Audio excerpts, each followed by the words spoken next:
हम बात करते हैं कि हमारे यहाँ पे हॉकिंग क्यों है, तो एक तरफ इम्पेशेंस है, इंटॉलरेंस है, और आप इस वजह से आपका जब आप ड्राइव करते हैं तो रिफ्लेक्ट करता है कहीं ना कहीं वो चीज़ें कि आप वेट नहीं करना चाहते, आप जल्दी से दूसरे को ओवरटेक करके आगे भागना चाहते हैं, आपके अंदर सब्र की कमी है, और ये दर्शाता है कि आप सबसे ज़्यादा अपने बारे में सोच रहे हैं और औरों के बारे में नहीं सोच रहे।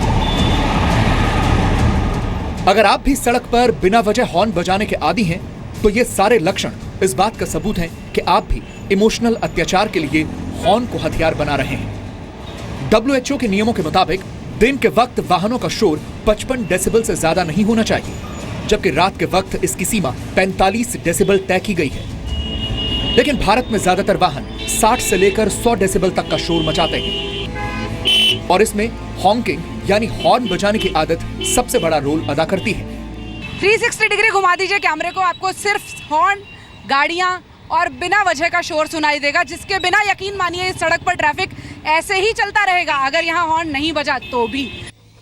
दिन में एक निश्चित अवधि के दौरान हॉकिंग यानी हॉर्न बजाने की आदत पर जब एक सर्वे किया गया, तो सामने आया कि दिन के एक खास हिस्से में ही दिल्ली में औसतन 1,30,000 बार हॉर्न बजाया गया।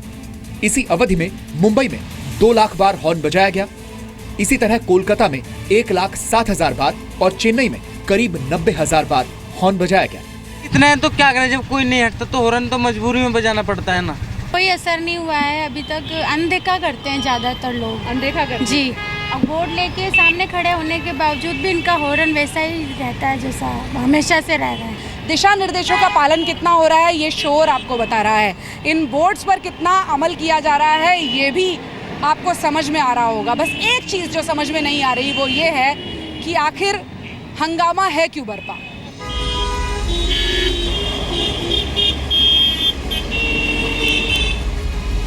यानी भारत के सभी शहर हॉर्न वाले हथियार से घायल हो रहे हैं और कोई इसका इलाज नहीं ढूंढ पा रहा। ज्यादा शोर लोगों के स्वास्थ्य पर भी असर डाल रहा है। बच्चों और बड़ों को ठीक से न सुन पाने की बीमारी हो रही है, लेकिन शहरों का शोर है कि थमने का नाम नहीं ले रहा। 85 डेसिबल 5 दिन के लिए 6 to 8 hours a day is the maximum जो हम बर्दाश्त कर सकते हैं। हमारी स्पीच जो मैं अभी आपके साथ बोल रहा हूँ ये अबाउट 50 के आसपास डेसिबल के आसपास है। हॉन्क्स जो हैं वो कभी कभी 100, 110, 120 तक अगर पावर हॉन्क्स हैं वो इतना चले जाते हैं, और जो जॉइंट उनका इफ़ेक्ट होता है, बहुत सारे इकट्ठे बज रहे हैं किसी चौराहे पे, ये और भी ज़्यादा होता है। हालांकि ध्वनि प्रदूषण के खिलाफ काम कर रहे लोग आम लोगों को जागरूक कर रहे हैं, लेकिन ये कोशिश नाकाफी साबित हो रही है।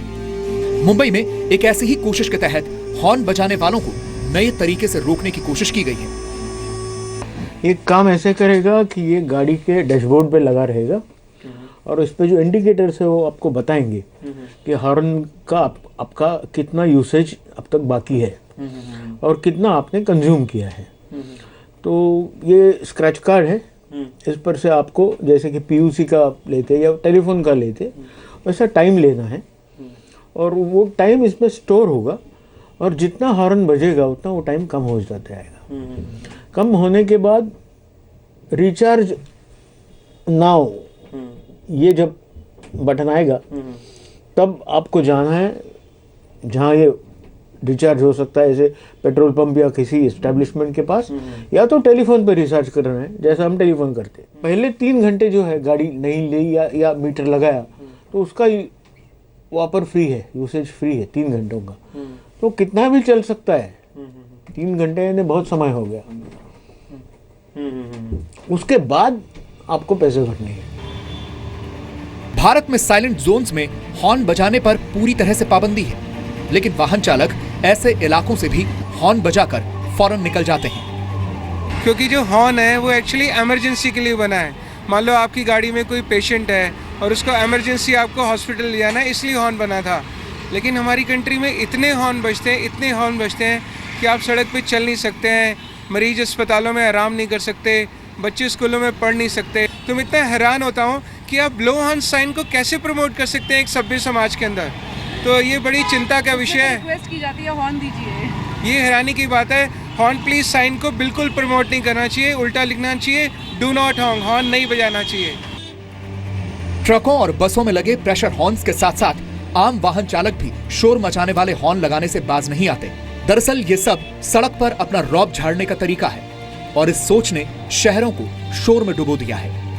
देखिए, ये ओरिजिनल इक्विपमेंट नहीं इंस्टॉल होके आती। अच्छा। ये सिर्फ आफ्टर मार्केट के अंदर इंस्टॉल की जाती है और अक्सर देखा गया है कि हाईवेज़ के ऊपर जो ट्रक्स ज़्यादा चलते हैं या कमर्शियल व्हीकल चलते हैं वो क्लैंडस्टाइनली लोगों से वर्कशॉप से अलग लगवा लेते हैं, although it is absolutely 100% illegal to install them, और जो कोई पकड़ा भी जाए लगाते हुए तो ही कैन बी अरेस्टेड ऑल्सो। हमें लगता है कि नियमों का पालन करना और दूसरों की तकलीफ को समझना भी देशभक्ति दिखाने का एक तरीका है, और ऐसा न करना एक तरह की हिंसा है। चुनाव आपको करना है।